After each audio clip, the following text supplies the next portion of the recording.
The other day, I wrote an article called World Refugee Day, Why Should We Care?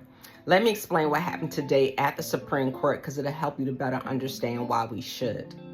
Today's Supreme Court decision allows this administration to terminate the temporary protective status of Haitians and Syrians, thereby making them eligible for deportation. The court's decision was based on a precedent that was created last year when the court allowed the administration to change the status of Venezuelans and deport them. Unfortunately, those determinations are made by the Department of Homeland Security legally. They can determine whether or not a person stays 6 months or 18 months.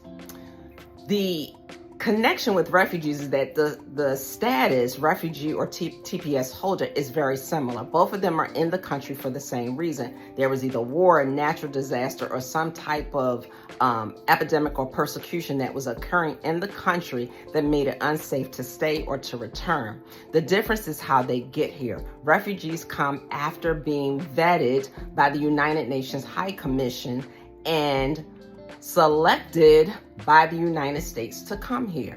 TPS holders were already in the country. They may have been here on a visitor's visa, student, or work visa, and while they were here, one of those things, a natural disaster or war, broke out and it was unsafe for them to return. The point is they were both here legally.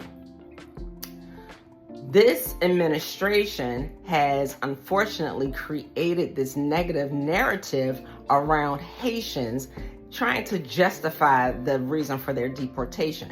This particular court case was brought, that made it to the Supreme Court, was brought by the defendants, the Haitians and the Syrians, not based on the legality of the Department of Homeland Security to change status, but based on the fact that they thought it was racially motivated because of the things that this administration has said about Haitians eating dogs.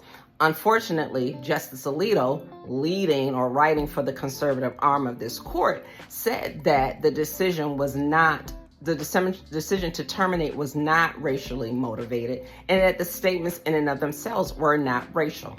This is where I think the court got it wrong, because since January 2025, there has been this coordinated assault on several levels against people of color.